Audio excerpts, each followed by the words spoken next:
نے آپ کو یہ تو بتا دیا کہ میرے ساتھ آج پوسٹ مارٹم میں شبر زیدی ہیں، لیکن یہ شبر زیدی ہیں کون؟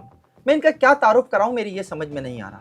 یہ ماہر معیشت ہیں، یہ سیاسی تجزیہ کار ہیں، یہ سابق چیئرمین FBR بھی ہیں اور سابق نگراں صوبائی وزیر بھی ہیں۔ کبھی کبھی ان کے اندر کا مہاجر بھی باہر نکل آتا ہے تو یہ مجھے الطاف حسین بھی لگنے لگتے ہیں، لیکن یہ جو بھی ہیں میرے ساتھ ہیں اور بہت کھل کر بولتے ہیں۔ آئیے ان سے بات کرتے ہیں۔ شبر زیدی صاحب، ویلکم ان FIR۔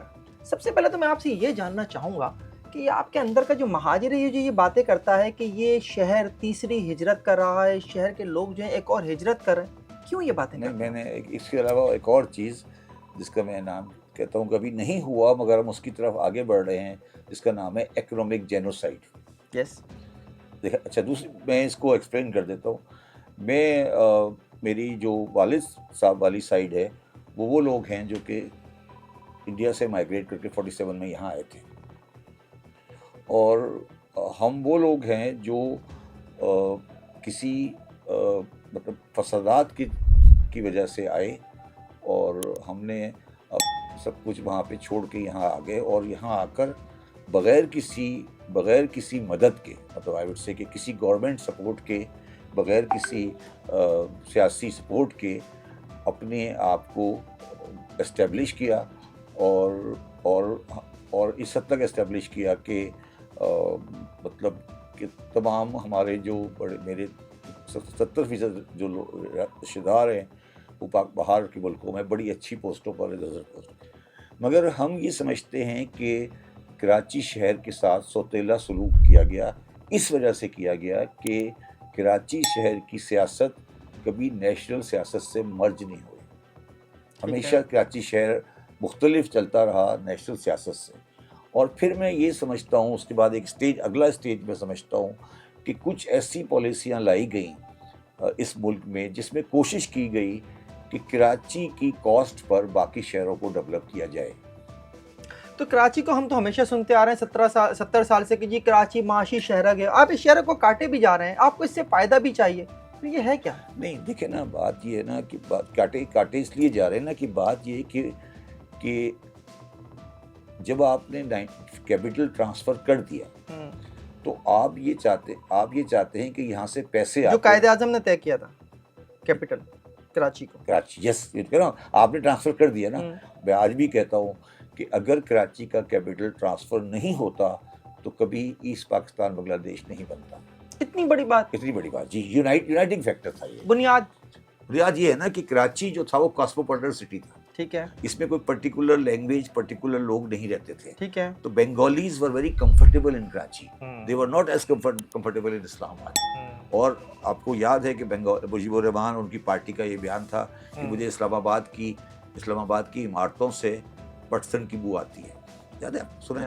تو یہ سب کچھ جو ہوا یہ ایوب خان کا ایک پریجوڈس تھا، تعصب تھا، اور میں سمجھتا ہوں وہ بیوقوف تھا۔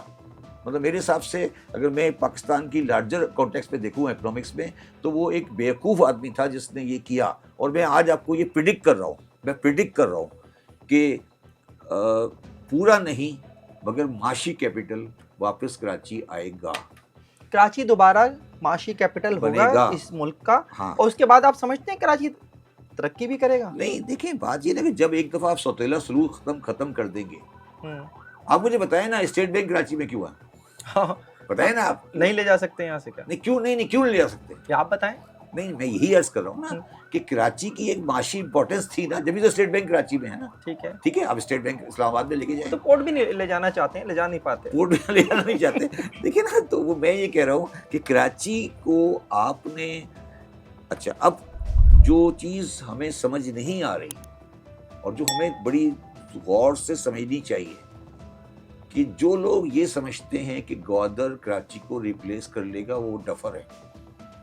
کیوں بھائی؟ گوادر اتنی منصوبہ بندی ہو رہی ہے، چائنا سمجھتا ہے گوادر بہت امپورٹنٹ ہے، سی پیک میں اس کو اہمیت دی جا رہی ہے، آپ کہہ رہے ہیں ڈفر ہے؟ اچھا، گوادر سے قریب ترین شہر کون سا ہے؟ کراچی۔ درمیان میں آپ ٹریول کریں گے رات کو؟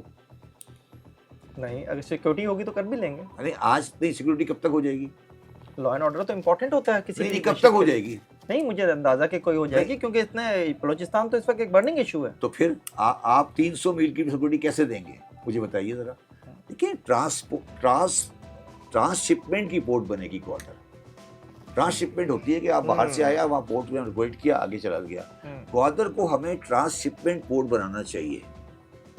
ہماری اگر آپ کہہ رہے ہیں کہ پاکستان کی امپورٹ گوادر سے ہوگی تو یہ آپ کی غلط فہمی ہے ابھی کم از کم فار دا ٹائم بینگ. آپ بتائیں نا, آپ کو میں کہوں کہ رات کو گوادر چلے جائیں, کراچی سے جائیں گے آپ؟ نہیں, پاسبل نہیں. تو پھر تو آپ کراچی کا آلٹرنیٹ گوادر نہیں ہے. اور تو کراچی کو, آپ کو کراچی پورٹ کو ٹیکنیکلی آپ اس کو یہ ریئلائز کریں نا کہ پاکستان میں ایک ہی پورٹ ہے. پھر یہ بات پہلی بات آپ اس کو سمجھیں کہ پاکستان میں ایک پورٹ ہے, ٹھیک ہے. اور اب آپ یہ بھی ریئلائز کریں, جو چیز لوگوں کو سمجھ نہیں آ رہی, کہ پاکستان کی ایکسپورٹ 30 بلین ہے, ٹھیک ہے. پاکستان کے پاس ایکسپورٹیبل سرپلس نہیں ہے. ایکسپورٹ سرپلس کا مطلب ہوتا ہے کسی چیز سے کوئی چیز بنا کے ایکسپورٹ کرنا ہوتا ہے. پاکستان کا جو مستقبل ہے وہ یہ ہے کہ آپ امپورٹ کریں را مٹیریل اور ایکسپورٹ کر دیں فائنل گڈس. وہ صرف وہاں ہو سکتا ہے جہاں پر پورٹ کے اندر انڈسٹری ہو. پورا چائنا اس طرح ڈیولپ ہوا ہے, ایسا ہی ہے, ٹھیک ہے. تو آپ اگر یہ ماڈل آپ کو لے کے چلنا ہے تو کراچی کو کیسے چھوڑیں گے؟ یہ بات اسلام آباد میں لوگوں کو سمجھ تو آ گئی ہے. 70 سال لگ گئے اس بات کو سمجھنے میں. 70 سال نہیں لگے, 70 سال نہیں. یہ بات تو سمجھ آئی ہے, یہ بات سمجھ آئی ہے پچھلے 10 سال میں. پہلے تو وہ سمجھ رہے تھے کہ یہ گاڑی چل رہی ہے. جب یہ گاڑی کے پہیے ٹوٹے ہیں نا اور گاڑی رکی ہے, اور پھر جب میرا بیان آیا 2021 میں کہ یہ ملک بینکرپٹ ہے, جب لوگوں کو نظر آئی کہ یہ دیوالیہ ہو چکا ہے, تو پھر انہوں نے کہا یار یہ گاڑی تو رک گئی ہے, یہ نہیں چل رہی. تو اب ان دا لاسٹ 5-6 ایئرس یہ ریئلائزیشن ہو گئی ہے کہ ریاست کی معیشت نہیں چل رہی. یہ ایک ریئلائزیشن پاکستان میں کلیئر ہے کہ معیشت کی گاڑی جس اسپیڈ میں چلنی چاہیے وہ نہیں چل رہی. کوئی بندہ اگر آج یہ کہہ دے کہ معیشت کی گاڑی چل رہی ہے تو وہ سمجھ لے اس کو وہ سرسری بات کر رہا ہے, سیاست کر رہا ہے. اور معیشت کی گاڑی صرف اس صورت میں چل سکتی ہے اگر کراچی کے اوپر آپ توجہ دیں. کراچی کی تباہی کا میں آپ حصے دار کس کو کراچی کی تباہی, ایک تو آپ نے ایوب خان کا نام لے لیا. کراچی کی تباہی کا بنیادی حصے دار in the last 30 years M Q میں. وجہ دیکھیں, ایم کیو ایم ڈیولپ نہیں کر سکی. ایم کیو ایم جیسی پارٹیاں ہوتی ہیں, نہیں ایم کیو ایم جیسی پارٹیاں ہوتی ہیں جو میں سمجھتا تھا کہ وہ یہ کچھ کریں گے مڈل کلاس کے لیے, مگر یہ بیسیکلی زندہ رہتے ہیں نیگیٹو پالیٹکس میں. جتنی لاشیں گریں گی اتنا اچھا ہے شام کو. یعنی مسائل حل ہو جائیں گے تو سیاست کس پہ, وہ والی بات ہے نا. مسائل حل ہو گئے تو سیاست کس پہ ہوگی, کس بات کی. تو کوئی ہنگامہ ہو, گولی چلے, لڑائی ہو, سندھی بہادر کو مارے, بہادر سندھی کو مارے, پٹھان سندھی کو مارے, اسی پہ سیاست چل رہی. لیکن کیا آپ سمجھتے ہیں کہ صرف یہی ایک سائڈ کی پکچر ہے؟ آپ خود پائے ایک یہ ہو گئی نا جی بات, ٹھیک ہے. دوسری جو پوزیشن تھی, میں نے کہا کہ جو نواز شریف صاحب تھے جب پی ایم ایل این آئی, پی ایم ایل این کے اندر ایک خاص طور پہ میاں نواز شریف کی فیملی میں اور میاں نواز شریف کے مائنڈ سیٹ میں یہ بات آئی, اور صحیح تھی, ہر آدمی کا اپنا ہوتا ہے کہ میں لاہور کو اور انڈسٹری ڈیولپ کروں گا, ٹھیک ہے, ایک پیکیج کو, ٹھیک ہے. وہ لاجیکل تھا, ٹھیک ہے. اچھا, اس کے اندر کچھ ہینڈی کیپس ہیں. وہ ہینڈی کیپس ان کو یہ سمجھ نہیں آیا کہ پی آئی اے جو ہے, جو پاکستان کا جو ایئرپورٹ ہے, اس کا جو مین اسٹیشن ہے وہ کراچی ہو سکتا ہے, لاہور نہیں ہو سکتا. تو انہوں نے اوپن ایئر پالیسی بنائی کہ ایمریٹس بھی لاہور میں لینڈ کر رہی ہے, یہ بھی کر رہی ہے. تو وہ انہوں نے جو لاہور کے علاقے کو ڈیولپ کرنے کی کوشش کی وہ at the cost of Karachi کی, at the cost of Karachi کی. تو میاں نواز شریف نے, شہباز شریف نے, ایون شہباز شریف جو آج کل شہباز شریف ہیں, انہوں نے کوئی رات کراچی میں نہیں گزاری. پتہ ہے آپ کو, عمران خان نے 3.5 سال کی اپنی حکومت میں ایک رات بھی کراچی میں نہیں گزاری. آپ مجھے یہ بتائیے کیوں؟ کراچی میں کیا خواب نہیں خوفناک آتے ہیں؟ نہیں, بات یہ نہیں ہے, خواب الزام نہیں آتے. جو کیونکہ میں شاید پاکستان کا واحد آدمی ہوں جو دونوں شہروں سے ریلیٹ کرتا ہوں. میری ننیال لاہور سے ہے, میری تقریباً ساری ایجوکیشن لاہور سے ہے, آج بھی میرے پاس لاہور میں پراپرٹی ہے. میں یہ سمجھتا ہوں کہ لاہور میں جو ضیاء الحق کے بعد جنریشن پیدا ہوئی ہے, اچھا اس کی نواز شریف کو میں ضیاء الحق کی فوٹو کاپی کہتا ہوں. آپ نے پہلے جملے میں خود ہی کہہ دیا آپ نے, اس سے پہلے والے جملے میں کہ جو ضیاء کے بعد جنریشن پیدا ہوئی ہے. ضیاء کے بعد جو جنریشن پیدا ہوئی ہے، ضیاء سے پہلے والی جنریشن تھی نا، ان کا کوئی نہ کوئی ریلیشن، کمرشل ریلیشن کراچی میں ہوتا تھا. ٹھیک ہے, کوئی گھر، فیملی، رشتہ ایسا ہی ہے. دار، یہ وہ. ایسا ہی ہے. یہ جنریشن اب پیدا ہوئی ہے نا ضیاء کے بعد، ان کا کوئی ریلیشن شپ نہیں ہے. ان کے لیے لاہور دبئی بہتر ہے لاہور کراچی سے. ٹھیک What ہے, I'm saying. ٹھیک ہے. تو یہ جو ڈائمینشن پیدا ہوئی نا، اس نے پاکستان میں بالکل پاکستان کی پالیٹکس اور پاکستان کی معیشت کو تباہ برباد کر دیا، اور کبھی آپ اس چیز کو صحیح نہیں کر سکے. اچھا، اس کی آخری جو چیز جو وہاں پہ پرابلم یہ آئی کہ کراچی سے لاہور تقریباً 1000 کلومیٹر ہے، ایسا ہی ہے. اور آپ ریلوے سسٹم کو چلا نہیں سکے. ٹھیک ہے. ریلوے فیل ہو گئی. ایسا ٹھیک ہی ہے. ٹرانسپورٹ اتنی مہنگی ہو گئی، روڈ ٹرانسپورٹ اتنی مہنگی ہو گئی کہ اب جو انڈسٹری لاہور میں لگی ہوئی ہے اس کے لیے اگر ایکسپورٹیبل ہے تو اس کے لیے کاسٹ افیشینٹ نہیں ہے. ایسا ہی ہے. ٹھیک ہے. تو یہ آج ان کو ریئلائزیشن ہو رہا ہے کہ کراچی کی کاسٹ پہ لاہور کو ترقی کر کے آپ کچھ حاصل نہیں کر سکتے. جی سملرلی اسلام آباد کا بھی یہ پوزیشن ہے. آپ ابھی جب میں نے آپ سے سوال کیا کہ کراچی کی تباہی کا ذمہ دار آپ کسے سمجھتے ہیں، آپ نے کیم کیم کا نام لیا. میں نے کہا کیا صرف یہی ایک پکچر ہے؟ آپ تو خود یہ کہتے پائے گئے ہیں کہ جناب یہ ایک صوبہ وہ ہے جہاں وزیر اعلیٰ تو کیا کبھی کوئی نان سندھی فائنانس منسٹر تک نہیں لگا ہے. میں اس پہ آتا ہوں. نہیں، ابھی تو میں نے صرف فیڈرل بات کی، اب آتا ہوں سندھی ورسز نان سندھی کی. دیکھیے، میں سندھی کے بارے میں یہ کہہ سکتا ہوں کہ وہ مہاجروں کا یا کراچی والوں کا کمپٹیشن نہیں ہے. ٹھیک ہے. ٹھیک ہے. ان کو صرف وزیر اعلیٰ کی کرسی چاہیے. اچھا. اور فائنانس منسٹر بھی؟ فائنانس منسٹر بھی چاہیے کہ وہ کیش نکلتا ہے وہاں سے. اچھا ٹھیک ہے. تو وہ کمپٹیشن نہیں ہے. آپ بتائیں آج پاکستان میں آج کوئی سندھی بزنس فیملی ہے؟ لیکن وہ سب مجھے نام بتا دیں. ہندو ہیں زیادہ تر. کیا ہندو فیملیز؟ سندھی تو سندھی مسلمان ہندو کوئی ہے؟ کہیں مل جائیں گے ہندو فیملی. نہیں، سندھی نہیں، مسلمان سندھی نہیں. ختم ہو گئی بات.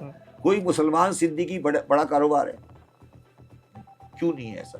تو یہ جو انٹیریئر سندھ ہے اس کا سب سے بڑا دشمن پیپلز پارٹی ہے. آپ سوچیں کہ وہ مڈل کلاس سندھی اور لوور کلاس سندھی کے ساتھ کیا کر رہا ہے کہ ان کا کوئی جنریشن کس چیز کے اندر ہے؟ سرکاری نوکری، ڈاکٹر، انجینئر، سرکاری نوکری. کوئی پروفیشن کا سسٹم انٹیریئر سندھ میں بتا دیں، پورے یہاں سے شروع ہو جائیں، کراچی سے شروع ہو جائیں اور سکھر تک چلی جائیں. کوئی آپ کو کوئی چیز نظر آ رہی ہے؟ کوئی فیکٹری، کوئی چیز نظر آ رہی ہے سوائے شوگر ملوں کے؟ شبر صاحب، یہ بات جو آپ کر رہے ہیں اس کا میں ایک اور اینگل سے دیکھوں تو ووٹ تو سارا پیپلز پارٹی کا ہے. پیپلز پارٹی کا ووٹ ہے نا، پڈیرے کا ووٹ ہے نا. بٹ نہیں، اس میں آپ کو بعد میں بتا دوں کہ پیپلز پارٹی کا ووٹ کیوں ہے.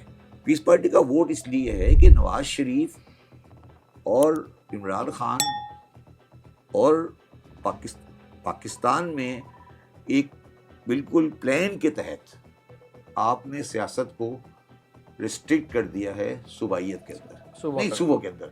پیپلز پارٹی سندھی جماعت، نواز شریف پنجابی جماعت، پی ٹی آئی پٹھان جماعت، بلوچستان بھی پیپلز پارٹی کے آس پاس. ٹھیک ہے.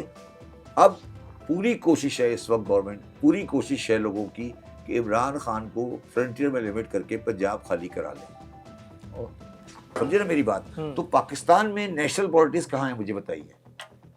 تو نیشنل پالیٹکس نہ ہونے کا ہمیں اتنا نقصان ہو رہا ہے. نیشنل پالیٹکس نہ ہونے کا نقصان ہو رہا ہے. اچھا، اس کے بعد نقصان یہ ہو رہا ہے کہ نیشنل پالیٹکس نہیں ہے اور صوبے وہی ہیں. تو جو پارٹی پنجاب میں 155 سیٹیں لے لیتی ہے، پھر وہ پلے اراؤنڈ کرتی ہے، لوگوں کے ساتھ پلے اراؤنڈ کرتی ہے، اور اسی کی بیس پہ آپ ساری سیاست کرتے رہتے ہیں بیٹھ کر کہ نمبر پورے ہو گئے، نمبر نہیں ہوئے، نمبر پورے ہو گئے. تو یہ جو آپ کا پورا ڈائنمکس ہے نا، یہ جو آپ کی پورا آپ نے اس پر ڈائنمکس بنائی ہوئی ہے، یہ چل نہیں سکتی. دیکھیے، میری فیملی پیپلز پارٹی سے جو بلانگ کرتی تھی لاہور میں. ٹھیک ہے. فاؤنڈرز آف پیپلز پارٹی میں تھے میرے گرینڈ فادر. ٹھیک ہے. بلاول بھٹو نے صرف 22,000 ووٹ لیے. میں آج آپ کو یقین سے کہتا ہوں کہ میں لاہور سے کھڑا ہو جاؤں 25,000 ووٹ لے لوں گا.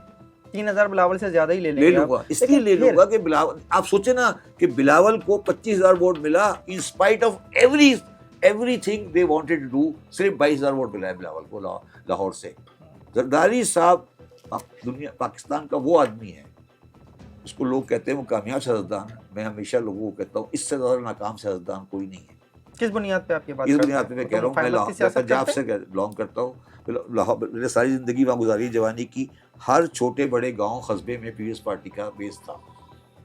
ٹھیک ہے، آج پیپلز پارٹی وائپ آؤٹ ہو چکی ہے. لیکن صدر کی پوسٹ ان کے پاس ہے، کیا ایک صوبہ ان کے پاس ہے، دوسرا صوبہ یہی ان کے پاس ہے. یہی تو بدقسمتی ہے، یہی تو بدقسمتی. یہ ساری جوڑ توڑ کی سیاست ہے نا. پبلک کی سیاست کہاں ہے؟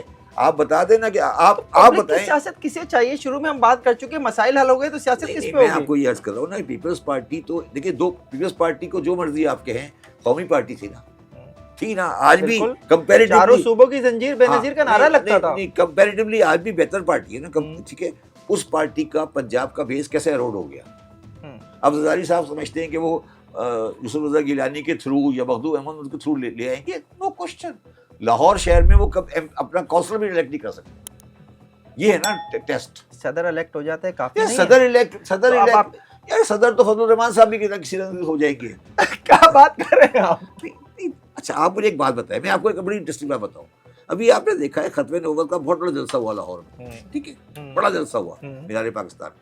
میں آپ کو یقین سے کہہ سکتا ہوں کہ فضل الرحمان اگر کونسلر الیکٹ کرا دے لاہور سے تو میں سیاست کے بارے میں کبھی زندگی میں بات نہیں کروں گا. آپ سوچیں کبھی، آپ ذرا چیزوں کو کمپیئر کریں نا. کراچی میں بھی بہت اچھے جلسے کر لیتے ہیں. پھر جلسے کرنا الگ بات ہے نا. آپ بتائیں، اتنا بڑا جلسہ کیا انہوں نے مینار پاکستان پر، کیا وہ کونسلر الیکٹ کر سکتے ہیں؟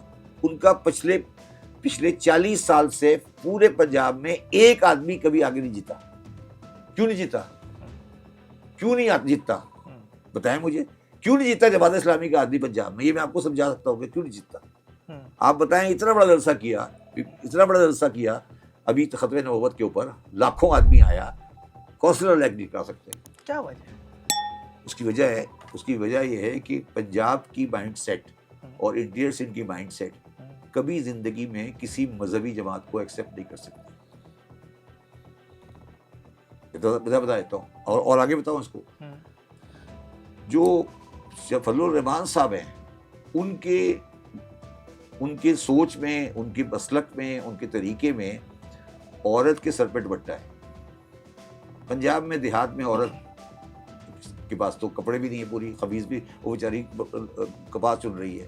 وہ کلچرلی ٹائپ ہو ہی نہیں سکتے، کبھی نہیں ہوں گے. یہ میری بات آج لکھ لینا کہیں، کبھی زندگی میں ٹائپ نہیں ہو سکتے. جماعت اسلامی وائپ آؤٹ ہو گئی پنجاب سے. کیونکہ تھوڑا سا پیچھے چلے جاؤ جنرل ایوب کے بعد. کیا فاطمہ جناح جس وقت الیکشن لڑ رہی تھی، اس وقت بھی ملاؤں نے یہ فتویٰ دیا کہ فاطمہ جناح نے، مولانا مودودی فاطمہ جناح کے ساتھ تھے. بالکل تھے، لیکن جو فتوے ان کے خلاف آتے رہے وہ یہی تھے کہ فاطمہ جناح جو ہے وہ نہیں ہو سکتی. ایوب خان اور فاطمہ جناح ایک الگ چیز ہے. جو چیز پاکستان کی کنٹرڈکشن ہے نا، وہ یہ ہے کہ 1947 سے لے کر 2024 تک الیکشن میں اسلامی ووٹ کم ہو رہا ہے یا نہیں ہو رہا؟ ایسا ہی ہے. ٹھیک ہے، یہاں سے مولانا نورانی جیتتے رہے، غفور صاحب جیتتے رہے، کون ختم ہو گیا نا. نہیں، یہ تو چھوڑ دے، پنجاب میں بھی تھا نا. یہ کم ہو رہا ہے. ٹھیک ہے. ٹھیک ہے، اس کم ہونے کا ری ایکشن کیا ہے پتہ ہے آپ کو؟ کیا؟ طالبانائزیشن. وہ کہتے ہیں یار ہم بیلٹ باکس سے نہیں آ سکتے. یہ جو طالبانائزیشن ہے نا، یہ اس کا ری ایکشن ہے. انہوں نے یہ ریئلائز کر لیا کہ اب ہمارا کام نہیں ہے، ہم بیلٹ باکس سے کبھی آ ہی نہیں سکتے. تو جب وہ بیلٹ باکس سے نہیں آ سکتے تو وہ بندوق کے زور پہ آ رہے ہیں. سمپل آ رہے ہیں. وہ میں آپ کو آتا ہوں کہ آ رہے ہیں، مطلب کوشش کر رہے ہیں نا. آپ نے کبھی ڈاکٹر اسرار صاحب کی پارٹی کا سنا ہے کبھی؟ پروگرام کیا ہے؟ تنظیم اسلامی کا. ایک تنظیم اسلامی پارٹی ہے نا ان کی. بالکل ہے. وہ الیکشن میں حصہ نہیں لیتی. کیا کہتی ہے؟ خلافت. کیا مطلب خلافت؟ وہ خلافت چاہتے ہیں. کس کے تھرو؟ کس کے تھرو سے مراد کیا ہے؟ بیلٹ باکس سے رہیں گے. اچھا، میں پوچھ رہا ہوں نا، وہ جو خلافت کر رہے ہیں، وہ خلافت کیسے آئے گی؟ فہیم بنے گا خلیفہ یا میں بنوں گا؟ کون ڈیسائیڈ کرے گا؟ وہ ڈیسائیڈ کریں گے. کیسے آئے گی خلافت؟ مجھے بتاؤ نا خلافت کیا چیز ہے. یہ کنسپٹ ہے، اس کو بولتے ہیں غلبہ اسلام. ایک لفظ ہے غلبہ. اگر آپ ڈاکٹر اسرار صاحب کی تقریریں سنیں، وہ بار بار اس کو استعمال کرتے تھے، غلبے کو. غلبہ اسلام کا کانسیپٹ ابن تیمیہ صاحب نے دیا تھا کہ اسلامی معاشرے میں ایک لوگ پیدا کرو جو غلبہ کریٹ کریں اور باقی لوگوں کو اپنے ساتھ لے لیں. یہ کانسیپٹ، یہی ایگزیکٹلی کانسیپٹ طالبان کا ہے، یہی ایگزیکٹلی کانسیپٹ ان لوگوں کا ہے. یہ کہتے ہیں بیلٹ باکس کے تھرو نہیں آنا. اور یہ میں لوگوں کو بار بار کہتا ہوں کہ اب پاکستانیوں کو ڈیسائیڈ کرنا ہے کہ غلبہ چاہیے یا بیلٹ باکس چاہیے. یعنی آپ یہ کہنا چاہتے ہیں اسلام چاہیے، پاکستان چاہیے؟ نہیں، یہ غلط ہے. یہ آپ کا خیال ہے نا، یہ آپ کا خیال ہے کہ غلبہ اسلام اسلام ہے. یہ آپ کا خیال ہے نا کہ غلبہ اسلام اسلام ہے. میرے حساب سے غلبہ اسلام اسلام ہے ہی نہیں. میں تو اس کانسیپٹ کو ہی نہیں مانتا نا. تو جو غلبہ مولانا مودودی صاحب اور مولانا امین احسن اصلاحی کے ساتھ میں آپس میں جھگڑا ہوا، جس کی بنیاد پر ڈاکٹر اسرار صاحب نے جماعت اسلامی چھوڑی، وہ کیا تھا؟ وہ یہی تو تھا کہ آپ الیکشن میں حصہ نہیں لیں. انہوں نے کہا الیکشن میں حصہ لینا ہے. مولانا مودودی نے صحیح راہ اپنائی، انہوں نے کہا الیکشن میں حصہ لو. آج سب کہتے ہیں کہ جماعت اسلامی نے غلطی کی. مولانا مودودی نے کبھی الیکشن نہیں جیت سکے، نہیں آئی پاور میں، ختم ہو گئے، ناکام ہو گئے نا مولانا مودودی. مولانا مودودی زندگی میں ناکام ہو گئے نا. ٹھیک ہے، ایک اچھے اسکالر ہیں مگر ایز اے سیاستدان تو کچھ نہیں حاصل کر سکے نا. تو یہ میں آپ کو سمجھانے کی کوشش کر رہا ہوں کہ پاکستان میں نیشنل پالیٹکس نہیں ہے. ٹھیک ہے، اب آپ نے چاروں صوبوں میں پالیٹکس جوائن کر دی، مگر جو چیز اس چیز کے علاوہ ہے وہ یہ ہے کہ 1940 میں تو 49 ہی بولوں گا، قائد اعظم کے انتقال کے بعد سے لے کر 2024 تک اس ملک پر ڈائریکٹلی اور انڈائریکٹلی جرنلوں کا انفلوئنس رہا. قوم کو پتہ ہے یہ بات. ہاں، سب کو پتہ ہے، کوئی اس میں کوئی راکٹ سائنس نہیں ہے. راکٹ سائنس نہیں ہے. ٹھیک ہے، اچھا، اب جنرل کا جب انفلوئنس رہا، تو جنرل کے انفلوئنس کا مطلب یہ ہے کہ گراس روٹ پالیٹکس نہیں ہوگی. کبھی بی ڈی ممبر آ جائے گا، کبھی ناظم آ جائے گا، کبھی کچھ ہو جائے گا، کبھی کچھ ہو جائے گا، کبھی کچھ. تو یہ چلتا رہا سلسلہ. ٹھیک ہے، اس 70 سال کے پولیٹیکل رویے نے پاکستان میں ایک پولیٹیکل پارٹی کی ایوولوشن ختم کر دی. کیا پارٹیاں بھی تو میراثی پارٹیاں ہیں نا؟ نہیں، سب کے پاس میراث ہے. نہیں، میراثی پارٹی نہیں ہے. ہر پارٹی کسی ہر ڈکٹیٹر ایک نیا پولیٹیکل لیڈر کریٹ کرتا ہے. ہر آپ کا لیڈر بھی تو. ہاں بالکل، ہمارا لیڈر بھی اس نے پیدا کیا. دیکھیے، اگر آپ ہسٹری دیکھ رہے ہیں نا، نواز شریف کو ضیاء الحق نے پیدا کیا، ایوب خان نے بھٹو کو پیدا کیا، جنرل شجاع پاشا نے عمران خان کو پیدا کیا. یہی پاکستان. اچھا، اور یہ اگر وہ یہ کہتا ہے کہ میں نہیں ہوں تو وہ جھوٹ بولتا ہے بیسیکلی. تو ٹیکنیکلی اسپیکنگ جو ڈکٹیٹر ہے وہ آتا ہے اور وہ کہتا ہے یار اچھا سب سلیٹ برابر، اب کل سے فہیم صدیقی آئے گا اور یہ چلائے گا. ٹھیک ہے، اس کے بعد جب وہ چلا جاتا ہے یا پبلک کا 10 سال بعد پھر آپ کہتے ہیں نہیں یار یہ نہیں. یہاں تو معین قریشی بھی آ جاتا ہے. یہاں تو معین قریشی نہیں. اور پھر اسی طرح مشرف آیا، اس نے چودھری شجاعت کو بنا دیا. ٹھیک ہے نا، وہ بھی آ گئے، پرویز الہی بھی آ گئے. تو اگر آپ مجھے بتائیے نا کہ گراس روٹ پالیٹکس یا پالیٹکس فار پالیٹکس یا پالیٹکس کوئی آپ کو پاکستان میں نظر آئی؟ کوئی آج کہہ سکتے ہیں کہ کسی پارٹی کا کوئی ایجوکیشن سینٹر ہے، کسی پارٹی کا کوئی آئیڈیولوجیکل سینٹر ہے، کوئی پارٹی کبھی کوئی ڈھنگ کی سیمینار کرتی ہے؟ پارٹی کوئی پولیٹیکل پارٹیز جو ہوتی ہیں وہ کسی طریقے سے کام کرتی ہے نا. بی جے پی جو ہے آج انڈیا میں، بی جے پی وہ ممبرشپ میں لارجسٹ پارٹی ہے دنیا میں. ٹھیک ہے، تو اس کے سسٹم ہوتا ہے نا. تو پاکستان میں تو 49 سے لے کر آج تک ہم نے یہی کام کیا نا. اس میں کوئی برائی نہیں. اچھا، اب اس کے بعد اس سے پہلے اس کے ساتھ ایک اور بھی بات ہے، وہ یہ ہے کہ ہم یہ ایزیوم کرتے ہیں کہ 47 میں جو ہوا وہ بھی کوئی آئیڈیل سے زیادہ، وہ بھی کوئی آئیڈیل نظام نہیں تھا. وہ بھی ایک ایکسیڈنٹ کہہ لیں، حادثہ کہہ لیں، جو بھی اسے آپ کہہ لیں، وہ بھی ہو گیا تھا. ٹھیک ہے، تو ہم نے کوئی انہیریٹ بھی کوئی ایسی پارٹی نہیں کی تھی جو کہ بہت اچھی پارٹی کو، بہت آرگنائز پارٹی ہو.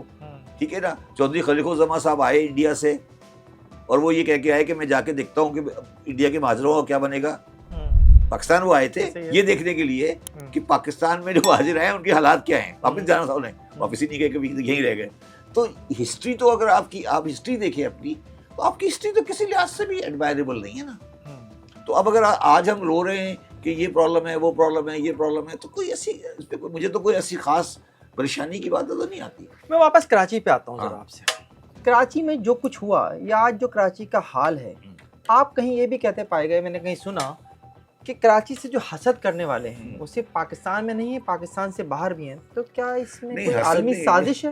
نہیں میں نے یہ میں آپ کو اس بات کو پورا کرتا ہوں. حسد نہیں. پاکستان کراچی کے بارے میں کچھ انٹرنیشنل ایجنسیز کی پری پارٹیشن یہ رپورٹس ہیں. یہ امریکن انگلینڈ کی MI6 ہے یا اس کی جو ایجنسی تھی، اس کی ایک رپورٹ میں نے کبھی پڑھی تھی. اس میں لکھا تھا کہ ہمیں جو جنگ لڑنی ہے رشیا کے ساتھ، دیٹ ریکوائرز کراچی پورٹ. تو ہمیں کبھی کراچی پورٹ سے اپنا انفلوئنس ختم نہیں کرنا چاہیے. یہ میں نے اپنی آنکھوں سے پڑھا ہے. یہ ایک انٹرنیشنل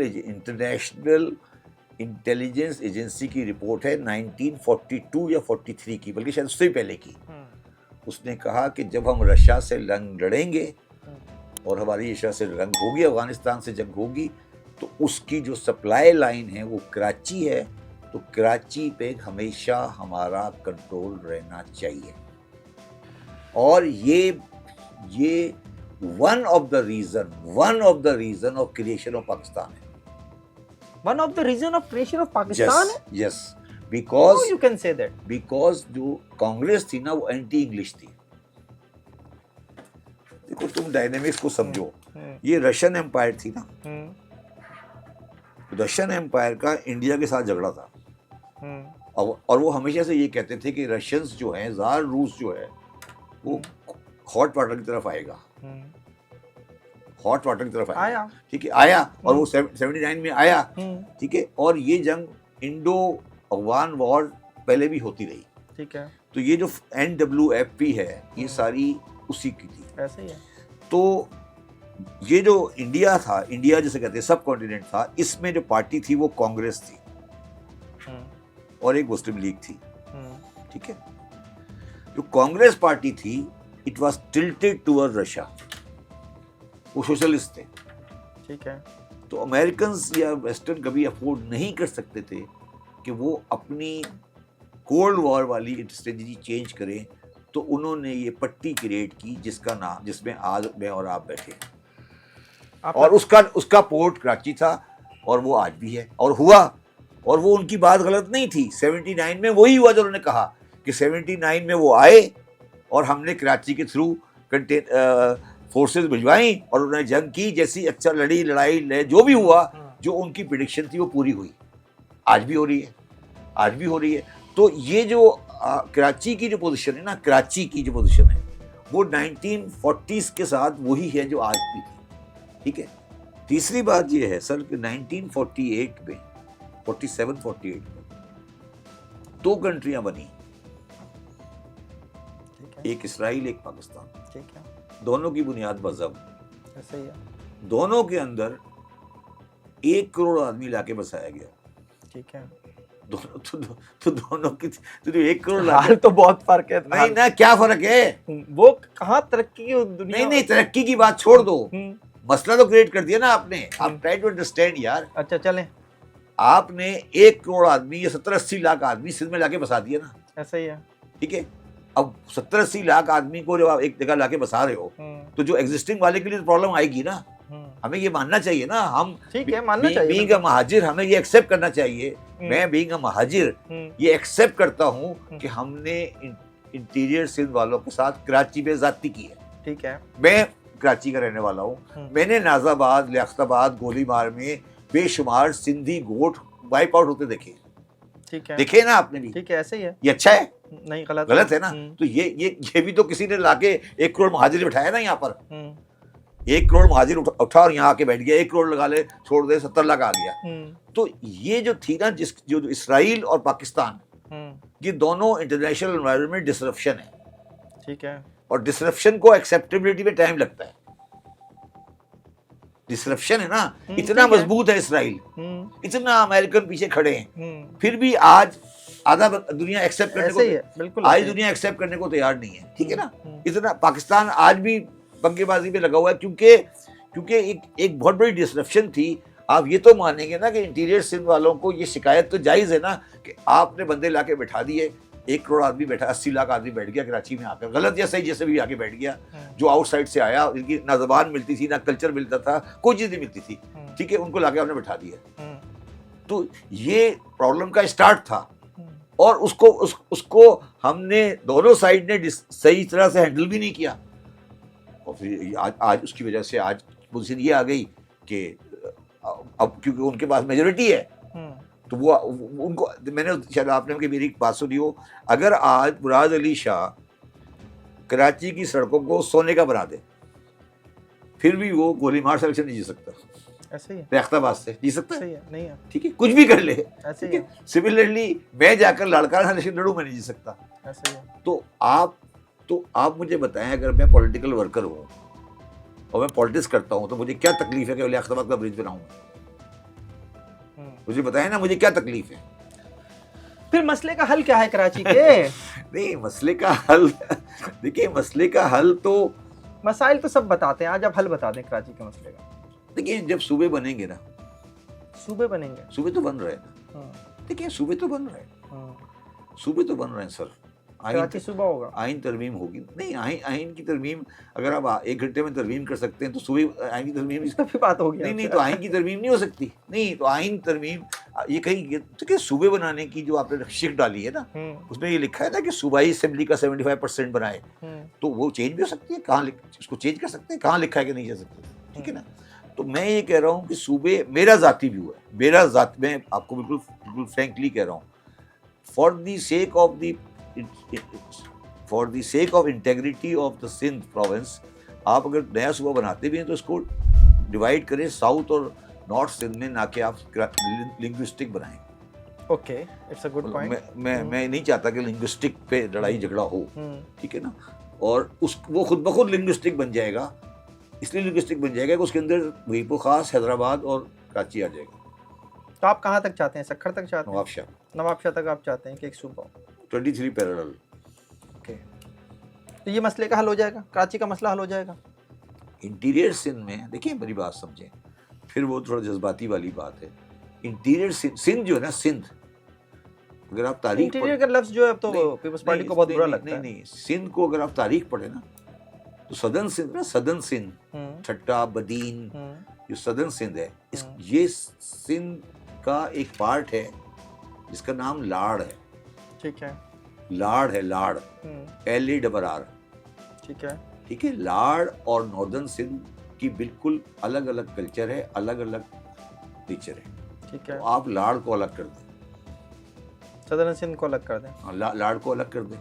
اسی طرح سرائکی پنجاب کو الگ کر دیں. اسی طرح بلوچستان میں خلات اور جو اوپر پٹھان ان کو الگ کر دیں. ہزارہ فرنٹیئر کو الگ کر دیں. یہ آپ کو کرنا پڑے گا. اگر آپ نے یہ نہیں کیا نا, تو یہ تو ایڈمنسٹریٹولی وائبل ہی نہیں ہے نا. کیسے ہو سکتا ہے یار؟ آپ لورا لائی سے لے کر ہب تک, لورا لائی سے لے کر ہب تک بالکل اینڈ, کیسے ہو سکتا ہے؟ جو بیٹھا, اور بندہ بیٹھا ہے کوئٹے کے اندر, بندہ بیٹھا ہے, لورا لائی سے لے کے ہب تک اس کے پاس پاور ہے. ایسے نہیں چل سکتا. یہ انڈیا جب 47 ہوا تھا, انڈیا میں 7 صوبے تھے, آج 23 صوبے. اور انڈیا نے کیا کیا؟ انڈیا نے تمام ڈویژن لسانی بنیادوں پہ کی. اور آپ کہتے ہیں کہ نہیں ہونی چاہیے؟ نہیں, میں سندھ کی حد تک کہتا ہوں, باقی لسانی ہونی چاہیے. باقی لسانی ہے نا, سرائکی بیلٹ الگ ہو جائے گی, لسانی ہے, پوٹوہار لسانی ہے, ہزارہ لسانی ہے, یہ بلوچستان والا بھی لسانی ہے. لسانی سندھ میں آپ کیوں چاہتے ہیں کہ نہ ہو؟ آپ کو لگتا ہے کہ دیکھیے, خراب ہو جائے گا؟ میں سمجھتا ہوں سندھ میں لسانی اگر ہوتا ہے تو اس میں 2 نقصان ہیں بیسیکلی. ایک تو لسانی آئے گا تو پھر حیدرآباد, میپو خاص وغیرہ والوں کو ایک پرابلم آ جائے گی.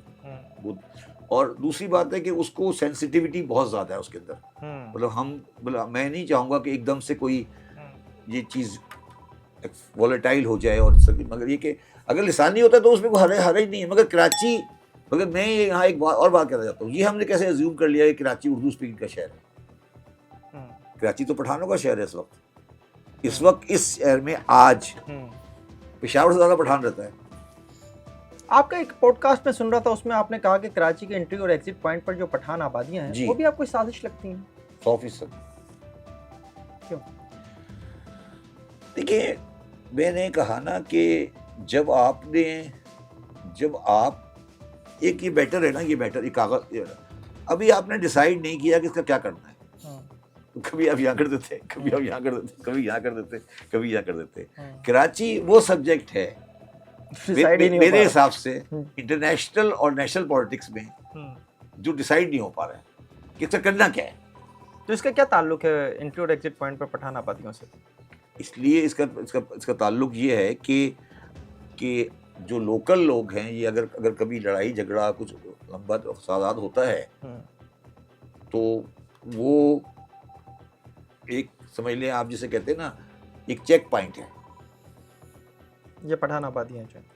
اسی کے ساتھ ایک جگہ آپ یہ بھی کہتے ہوئے پائے گئے کہ جو گزری کا برج ہے یہ اس لیے بنایا گیا تھا کہ وہ کوئی سندھی آبادی تھی جو پرابلم کریٹر تھے. گزری کا برج اس لیے بنایا گیا، ون آف دا ریزن اس لیے کرتا ہے کہ درمیان میں پولیٹیکل ریزن کی وجہ سے دو آبادیوں میں ڈفرینسز آ جاتے تھے. ایک طرف دہلی کالونی ہے، ایک طرف ڈیفینس ہے. تو جب جلوس نکلتے تھے گزرتے تھے تو وہاں جب آپ سندھی علاقے سے گزرتے تھے تو وہاں روزانہ چک چک ہوتی تھی. تو one of the reason to fly over it. آپ ایک سوال کا جواب یہ دیجیے کہ عمران خان 2019 میں آپ کو لے کر آئے، چیئرمین FBR لگایا، جنرل باجوہ کی بھی آپ کو سپورٹ تھی، لیکن آپ نے تو وہاں لڑائیاں شروع کر دیں. کبھی ریٹیلرز اور ہول سیلر سے لڑ رہے تھے، کبھی آپ جو بلڈر سے لڑ رہے تھے. مجھے ایک بات بتائیں کہ سب سے آسان کام تو یہ ہے نا کہ کمرے میں بیٹھ کے عیاشی کرتے رہے، نوکری کرتے رہے. تو میں ایک چارٹرڈ اکاؤنٹنٹ تھا، اچھے گھر کا پیسے والا تھا، نہ مجھے سرکاری نوکری کا کوئی چام تھا، نہ مجھے کوئی اور چیز انٹرسٹ تھی. تو اگر میں کریکشن کی طرف نہیں جاتا تو مجھے کیا فائدہ تھا؟ مجھے سرکاری نوکری تو کرنی نہیں تھی، مجھے گریڈ 22 تو نہیں چاہیے نا. تو اگر میں ریٹیلر کو ہاتھ نہیں ڈالتا یا میں پراپرٹی والوں کو ہاتھ نہیں ڈالتا تو فائدہ کیا تھا؟ میں نے اسمگلر کو بھی ہاتھ ڈالا تھا. ٹھیک ہے نا. تو اگر آپ دیکھ لیجئے جو بھی گورنمنٹ آتی ہے تو وہ جا کے الٹیمیٹلی ریٹیلر سے پنگا لیتی ہے، پھر واپس آ جاتی ہے، پھر پنگا لیتی ہے، پھر واپس آ جاتی ہے. تو ریٹیلر کو تو کبھی نہ کبھی تو پنگا لینا پڑے گا نا کسی کے ساتھ. اور پراپرٹی والوں کے ساتھ آپ بتائیں مجھے، پراپرٹی والوں کے ساتھ کیا آپ مجھے ایمانداری سے بتائیں، کیا آج پراپرٹی کی قیمت دو ڈاکومنٹ نہیں ہے اس ملک میں یا ہیں؟ بالکل ایسا ہی ہے. تو اگر میں اس کو ختم کرنے جا رہا تھا، ویلیوشن کو بڑھا رہا تھا، کیا تکلیف تھی لوگوں کو؟ اور ایک طرف آپ FBR کے جو ہے 15,000 ملازمین کو گھر بھیجنے پہ تل گئے تھے، جنرل باجوہ سے منظوری بھی لے لی تھی آپ نے. آپ کبھی ٹیکس آفس گئے؟ اتفاق نہیں ہوا. جا کے دیکھیں. کیا آپ کے نزدیک تمام مسائل کا جڑ جو ہے FBR ہے؟ نہیں، FBR نہیں ہے.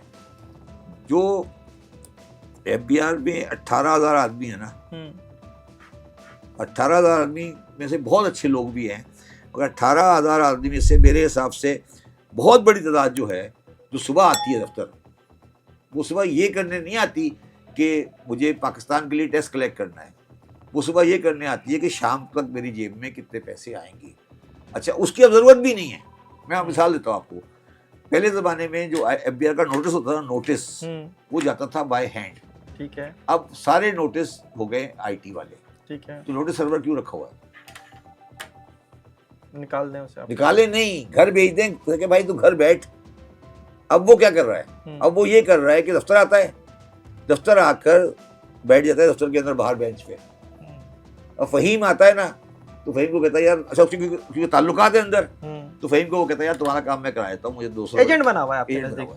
90% of the FBR employees from PN to the retired افسر وہ جا کے لوگوں کے ایڈوائزر بنے ہوئے ہیں. ان کا ایڈوانٹیج ہی یہ ہے کہ وہ جا کے تعلقات میں کام کرا لیتے ہیں. میں نے یہ بھی کیا، پتہ نہیں شاید آپ کو پتا ہو یا نہیں پتا ہو، میں نے ایک اور کام کیا تھا. میں نے یہ کہا تھا کہ کسٹم آفس ہے نا، کسٹم آفس، کبھی آپ کسٹم آفس جائیں، کسٹم آفس میں جو کام کرتے ہیں نا، جو سارا رشوت لینا دینا اور چیزیں ہوتی ہیں وہ الگ کام ہے. ٹھیک ہے. تو میں نے یہ کہا تھا کہ کلیئرنگ ایجنٹ جو ہوتا ہے ان کی انٹری بند کر دو کسٹم آفس کے. کیوں جاتا ہے اندر کیوں جاتا ہے؟ جب سب کچھ کمپیوٹرائز ہو گیا ہے، جب سب کچھ کمپیوٹرائز ہو گیا تو کلیئرنگ ایجنٹ اندر کیوں جاتا ہے؟ فائل کو پہیے لگانے. تو بند کریں. آپ کو پتا ہے کہ جب میں نے وہ بند کیا تو مجھے تقریباً بہت ساری جگہ سے یہ شکایت آئی کہ وہ کہنے لگے سر وہ آپ نے بند کر دیا. میں نے کہا پھر کہنے لگی یار وہ جو ہمارا کام ہوتا ہے نا وہ کون کرے گا؟ میں نے کہا کیوں، کیا مطلب؟ کہتے ہیں وہ تو ان کے بندے آگے کرتے نا، ہمیں تو آتا ہی نہیں.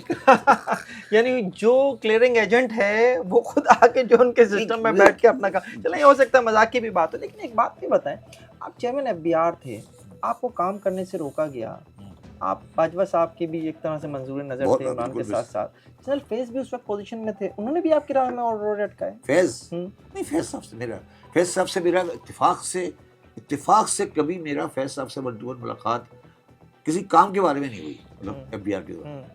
مطلب فیض صاحب سے میری مطلب انہوں نے مجھے کبھی نہیں کیا. باجوہ صاحب نے مجھے ضرور، اور باجوہ صاحب نے ایک باقاعدہ ایک بندہ تھا جو کوآرڈینیٹ کرتا تھا، وہ انہوں نے کہا ہوا تھا کہ اگر کوئی پرابلم ہو تو اس کو بتانا، ہم اس سے کرتے تھے.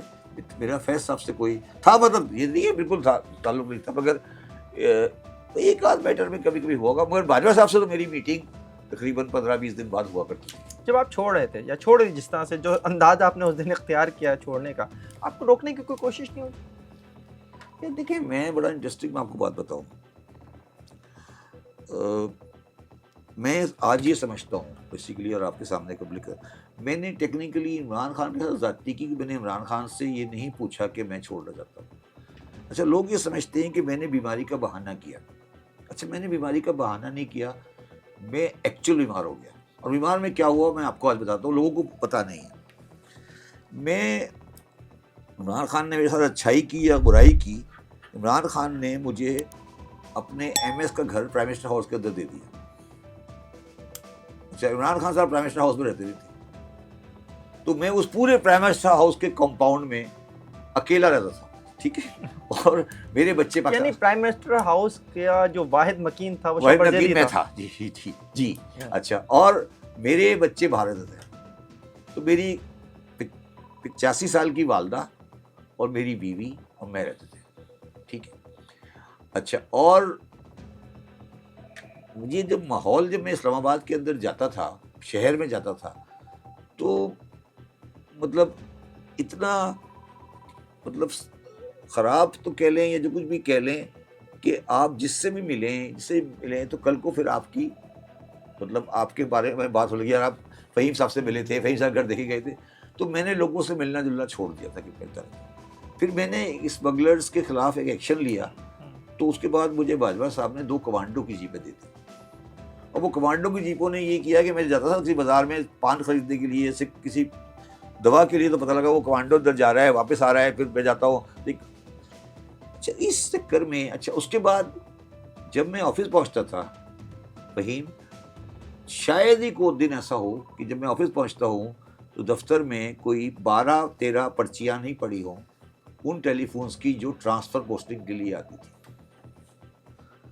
اور وہ ٹرانسفر پوسٹنگ یہ نہیں ہوتی تھی کہ کسی چھوٹے آدمی کی، پاکستان کے بہت بڑے بڑے لوگوں کی کس طرح. اچھا یہ بھی نہیں کہ پوسٹنگ کسی ایسے بندے کی مانگ رہے ہوں کہ کوئی بہت بڑا افسر ہو، مطلب ایک بہت بڑا آدمی ایک کلر کی پوسٹنگ کے بارے میں بات کر رہا ہے. تو یار میں سوچتا تھا یار صبح سے لے کے شام تک میں نے یہی کام کرنا ہے، کیا کروں میں؟ آپ سوچیے میں کیا کروں. آپ نے کہا گھر چلتے ہیں. سنیں، اچھا میں آپ کو کلاسک بتاتا ہوں. اس کے بعد کیا ہوا میں آپ کو مثال دیتا ہوں، پھر آپ کو اندازہ ہو جائے گا. جب میں تھا تو کراچی میں کلیکٹر کسٹم تھا واصف مہمان، جو آج کل SRB کے چیئرمین ہیں. یہ قریبی رشتے دار ہیں آصف زرداری کے. ٹھیک ہے. آپ یقین کریں کہ جتنی میٹنگ ہوتی تھی گورنمنٹ کی، اس میں ہر میٹنگ میں میری شکایت ہوتی تھی عمران خان کو، سر دیکھیں نا زرداری صاحب کا کزن ہے اور شبر صاحب ٹرانسفر نہیں کرتے. میں کہتا تھا یار مجھے یہ بتاؤ میں کیوں ٹرانسفر کروں؟ نہیں سر وہ زرداری صاحب کا کزن ہے. میں نے کہا یار زرداری صاحب کا کزن ہے تو اس کا یہ قصور ہے کہ وہ اب کہیں پوسٹنگ نہیں ہو سکتی اس کی. تو میں Fahim you know the burden which came on my mind, it got so much کہ میں نے ریئلائز کیا کہ یار یہ میں جو اندر سے اور پھر جب میں بیٹھتا تھا اپنی 3rd فلور کی بلڈنگ میں اور مجھے پتہ لگتا تھا کہ ہر آدمی رشوت لے رہا ہے، ہر آدمی رشوت دے رہا ہے، کوئی سبسٹینشیل امپرومنٹ نہیں ہو رہی. Then actually it came on my nerves and my nerves actually lost. That is the reason اور باجوہ صاحب نے عمران خان نے مجھے بہت کہا کہ آپ نہیں جائیں، واپس آ جائیں. میں نے کہا سر میرے بس کا نہیں ہے، میں نہیں رہنا چاہتا. تو but both of them are very nice people, I would say. Bureaucracy نے بھی آپ کی راہ میں روڑے اٹکائے؟ نہیں کبھی بیوروکریسی نے روڑے نہیں اٹکائے. بیوروکریسی نے میرے خلاف ایک کیس ہوا تھا جب میں اپوائنٹ ہوا تھا، میرے خلاف پٹیشن ہوئی تھی. مجھے کنفرم نیوز نہیں ہے مگر مجھے کچھ لوگوں نے بتایا کہ اس کے پیچھے بیوروکریسی کے کچھ لوگ تھے. مجھے نہیں پتا کہ تھے یا نہیں تھے، اور مجھے لوگوں نے بتایا کہ اس کیس ہوا تھا کہ ان کی اپائنٹمنٹ نہیں ہو سکتی، اس کے پیچھے بیوروکریسی کے لوگ تھے. تو آپ آج بھی اپنی اس بات پر قائم ہیں کہ پاکستان کی تباہی کی ذمہ دار بیوروکریسی، ملا اور فوج ہے؟ پاکستان کی تباہی کی ذمہ دار پہلے ملا رکھے، ٹھیک ہے، پھر بیوروکریسی، پھر فوج. یہ آپ فوج سے اتنے پنگے کیوں لیتے ہیں؟ آپ کراچی میں جو ہے کہتے ہیں کہ کراچی کا ایڈمنسٹریٹو کنٹرول رینجرز نے سنبھالا ہوا ہے اور رینجرز کے پاس نہیں تو غلط ہے. نہیں تو آپ مجھے ایک بات بتاؤ کہ کون سا شہر دنیا کا اس کا رینجر نے سنبھالا ہوا ہے؟ کہ ہم کوئی مطلب نئی نسل کے جانور ہیں کیا ہے؟ مطلب بتائیں نا کہ دنیا کا کون سا شہر ہے 3.5 کروڑ کا جس کا پنگا نہیں لیا میں تو پوچھ رہا ہوں یار. چلو یار 10 سال رہ جائیں گے تو ساری زندگی ایسا ہی رہے گا کیا؟ میں پوچھ رہا ہوں آپ سے، میرا آپ سے سوال ہے. 80s کی آئی ہوئی ہے رینجرز، 80 کتنے دن ہو گئے؟ 40 سال سے 40 سال. تو پھر کیا ہوگا اگلے 40 سال میں سے رہے گا؟ آر یو سیئنگ دس؟ بتائیں نا مجھے کہ آپ یہ کہہ رہے ہیں کہ رینجر پاکستان کراچی میں ہمیشہ بیٹھی رہے گی؟ مجھے رینجر سے کوئی جھگڑا نہیں ہے. پھر آپ رینجر کو دے دینا ہمیشہ کے لیے.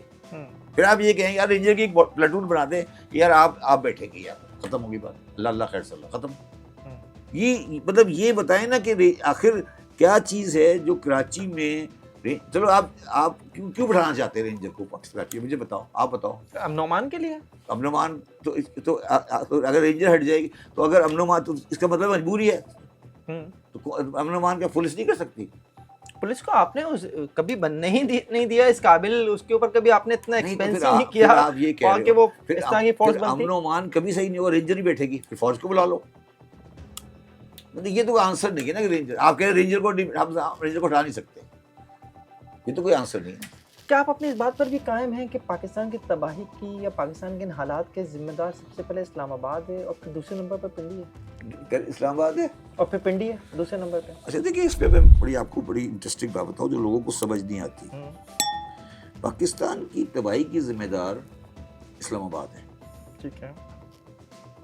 اور پھر میں آپ کو نا اس سلسلے میں ہسٹری میں لے جاؤں گا. جب قائد اعظم محمد علی جناح کا انتقال ہوا تو جو آدمی گورنر جنرل بنا اس کا نام تھا غلام محمد. ٹھیک ہے. اور جو آدمی لیاقت علی خان کو چلاتا تھا اس کا نام تھا چودھری محمد علی. ٹھیک ہے. دونوں آدمی کبھی کونسلر بھی الیکٹ نہیں ہوئے. ٹھیک ہے. دونوں بیوروکریٹ تھے. ٹھیک ہے. پاکستان کی تمام بنیادوں کے اندر جو گارا لگا ہوا ہے وہ ان دونوں کا لگایا ہوا ہے.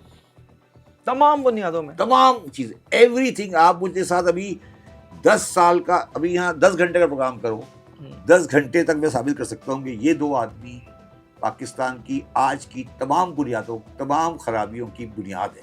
کیا کر دیا انہوں نے؟ کیا؟ اب آتا ہوں میں، اب بتا دیں کیا کر دیا. اب میں آتا ہوں. غلام محمد صاحب نے یہ کر دیا کہ انہوں نے جا کر امریکنوں کو کہا کہ سر یہ آپ کا پریزنٹ ہے، یہ پکڑو، جو آپ کہیں گے زندگی میں، جو آپ کہیں گے ہم کریں گے. امریکی ایجنٹ بن گیا غلام محمد آپ کے خیال میں؟ کیا جی؟ امریکی ایجنٹ بن گیا غلام محمد آپ کے خیال میں؟ ایجنٹ کسے کہتے ہیں؟ مطلب انہوں نے نہیں، ہاں امریکن ایجنٹ کہہ لیں جو مرضی نام دے دیں. ٹھیک ہے. اور غلام محمد کا ہی پروڈکٹ ہے ایوب خان. ٹھیک ہے. مطلب یہ وہی ایک ہی سرکل ہے. ٹھیک ہے. چودھری محمد علی اس میں سونے پہ سہاگا تھا. کریلا اور نیم چڑھا. انہوں نے اس کے اندر بگھاڑ لگا دیا اسلام کا. پاکستان تو بنا اسلام کے نام پہ. بھائی سن لو نا، تو وہ اس پہ آتے بندے بات. چودھری محمد علی صاحب نے اس پہ بگھاڑ لگایا اسلام کا.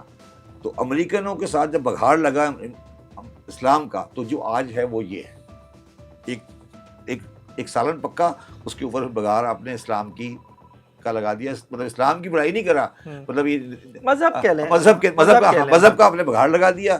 اور انہوں نے بعد میں جب وہ ریٹائر ہو گئے تو انہوں نے ایک پارٹی بنائی، نظام اسلام پارٹی، پتہ ہے آپ کو؟ ٹھیک ہے. اور وہ فارملی بلیو کرتا. دونوں آدمی ہیں. اچھا میں بڑی انٹرسٹنگ بات بتاؤں، دونوں آدمی فائنینشیل میٹر میں ہائیلی انٹیگریٹی والے تھے. ہائیلی انٹیگریٹی والے. کوئی آدمی یہ نہیں کہہ سکتا کہ ان دونوں آدمیوں نے کوئی ایک پیسہ کبھی آگے پیچھے کیا ہو. فائنینشیل انٹیگریٹی میں ان کا کوئی جواب نہیں تھا دونوں کو, ٹھیک ہے, بٹ دونوں آدمیوں نے پاکستان کی وہ تباہی کی آج. اچھا اب میں آپ کو آگے چلے, جناب غلام محمد صاحب پاکستان کے گورنر جنرل تھے, ٹھیک ہے, محمد علی بوگرا کی کتاب ہے اور بے شمار کتابیں ہیں. 3 مہینے 4 مہینے وہ گورنر جنرل رہے اس وقت جبکہ وہ ٹوٹلی پیرالائز تھے, بیٹھ نہیں سکتے تھے. تو یہاں پر آپ نے گورنر لگایا تھا سعید الزماں صاحب کو. کیا جی؟ سعید الزماں صاحب کو جب یہاں کراچی میں سندھ میں گورنر لگایا گیا وہ بھی بیٹھ نہیں سکتے تھے, بیٹھ پر ہی رہتا. وہ تو مگر گورنر کی تو بس کام کوئی نہیں ہے نا, گورنر جنرل کے پاس تو کام ہوتا ہے. ان کے منہ سے آواز نہیں نکلتی تھی. ان کی ایک گوری سیکرٹری تھی, وہ جا کے کان لگا کے بتاتی تھی کہ یہ کیا کہہ رہے ہیں. پاکستان کا گورنر جنرل ایسا بھی رہ چکا ہے. اور چودھری محمد علی صاحب نے جب کسی نے بندے نے الیکشن کی بات کی تو وہ رونے لگے کہ اگر الیکشن ہو گیا تو بنگالی جیت جائیں گے, ان کی میجورٹی ہے, تو آئین بنایا جائے جس میں کوئی ایسی کہانی ہو کہ اس کو ڈیفر کریں. اور پھر یہ جو مذہب کا جو بگھاڑ لگا یہ سب وہیں سے شروع ہوا اور جو آج تک آپ بھگت رہے ہیں. تو یہ جو آج کوئی ایسی چیز نئی چیز نہیں ہے پاکستان میں جو ان دونوں کے بعد نہیں ہوئی. اسی کا ایک نمونہ آپ کیا سمجھتے ہیں؟ اسی کا نمونہ غلام اسحاق خان تھے, کیا نہیں تھے مجھے بتائیے؟ بالکل ٹھیک ہے. اسی کا نمونہ جنرل ایوب خان تھے, اسی کا نمونہ ضیاء الحق صاحب تھے. یہ سارے کیا وہ نہیں ہیں؟ یہ سب کیا چیز ہے بتائیں؟ آپ نے میاں معین قریشی صاحب کا یہ کیا چیز ہے مجھے بتائیں؟ یہ سارے کیا کہاں سے امپورٹ ہوئے تھے؟ لیکن فوج نے تو اپنے اندر احتساب کا عمل شروع کر دیا نا, جنرل فیض صاحب کو گرفتار کر لیا گیا. آپ کو نہیں لگتا چیزیں صحیح سمت میں جا رہی ہیں؟ یار دیکھیں یہ بڑا سینسیٹیو سبجیکٹ ہے کہ ان کا احتساب کا عمل کیا ہوگا. مگر میں نے ایک پروگرام میں کہا تھا, میں دوبارہ اس کو بات کو کہہ رہا ہوں کہ دیکھیں مجھے فوج کے احتساب کا کوئی مسئلہ نہیں, وہ جیسے مرضی احتساب کریں نہیں کریں ان کا مسئلہ ہے. مجھے جو پرابلم ہے وہ یہ ہے کہ فوج اگر کمرشل میٹر کے اندر آربیٹریشن کے اندر داخل ہو جاتی ہے, جو کہ اس کیس میں ٹاپ سٹی کا کیس ہے, اگر یہ چیز ہے تو پاکستان کی سسٹم کی بنیادیں ہل جائیں گی. آپ نہیں سمجھتے کہ یہ سب کچھ آف دی ریکارڈ پہلے بھی ہوتا رہا تھا؟ سر میں تو یہ سمجھتا رہا ہوں, مگر پھر اس طرح سے ٹی وی پر آ کر بات نہیں ہوتی سر. دیکھیں پہلے بھی ہوتا رہا ہے, میں نہیں کہہ رہا نہیں ہوتا رہا, ٹھیک ہے, مگر پھر آپ چوک پہ لا کے ہنڈیا نہیں پھوڑتے. جو مجھے جس طرح کا میں شاہزیب خانزادہ کا پروگرام دیکھ رہا تھا ٹاپ سٹی کے بارے میں, مجھے خوف آ رہا تھا کہ آپ یہ کہہ رہے ہیں, آپ کیا کہہ رہے ہیں بیسیکلی. آپ اس کو چھوڑ, شخصیتوں کو چھوڑ دیں اور سیاست کو چھوڑ دیں. آپ کیا کہہ رہے ہیں, آپ کیا رہے ہیں, آپ ذرا اس کو بیٹھ کر انالائز تو کریں, آپ کیا کہہ رہے ہیں. کہ ٹاپ لیول کا آدمی جو ہے ہاں وہ یہ کر رہا تھا. نہیں ٹاپ لیول کا آدمی کس کا, یہ بھی دیکھے نا, ایک ادارے کا. تو پھر کیسے چلے گی اسٹیٹ؟ اس کو چھوڑ دیں کیس کیا ہے, اس کو چھوڑ دیں کون آدمی ہے. یہ سوچے نا کبھی کہ اگر یہ ہے تو اسٹیٹ کیسے چلے گی. یہ سب کچھ سامنے دکھا کے اصل معاملہ وہ نہیں ہے جو اس کو اوپر سیاست ہو رہی ہے کہ یار عمران خان کی وجہ سے فیض گرفتار ہو گئے, دوسرے ملزم عمران ہوں گے. یار میری بات سنو, میں نے بھٹو صاحب کا عروج بھی دیکھا ہے, میں نے بھٹو صاحب کی لاہور میں پھانسی بھی دیکھی ہے, میں نے آج کا جلسہ بھی دیکھا ہے جو طے کا ہو رہا ہے. یہ ساری بڑی پوری نیشنل ہسٹری میں بڑے چھوٹے چھوٹے ایونٹ ہیں, بڑے ایونٹ نہیں ہیں. مگر جو میں نے آپ سے پہلے بات کی نا کہ اگر آپ نے انسٹیٹیوشن کو اس طرح سے انوالو کیا اور اس کو پبلسائز کیا تو یہ بڑی مختلف بات ہو جائے گی. اچھا برا تو بعد میں سیٹل ہوگا نا, تو پھر آپ ایک مختلف بات کرنے جا رہے ہو نا, جو کہ شاید اس کو کسی اور پیرائے میں دیکھنا چاہیے. عمران خان اور پولیٹکس میرے حساب سے کوئی بہت بڑا سبجیکٹ نہیں ہے. میں آج بھی کہہ رہا ہوں, میں عمران خان کے بہت قریب رہا ہوں, ٹھیک ہے, عمران خان سے میرا بڑا قریبی ریلیشن ہے. میں یہ سمجھتا ہوں, آج بھی سمجھتا ہوں کہ عمران خان ریکنسائل کر لے گا.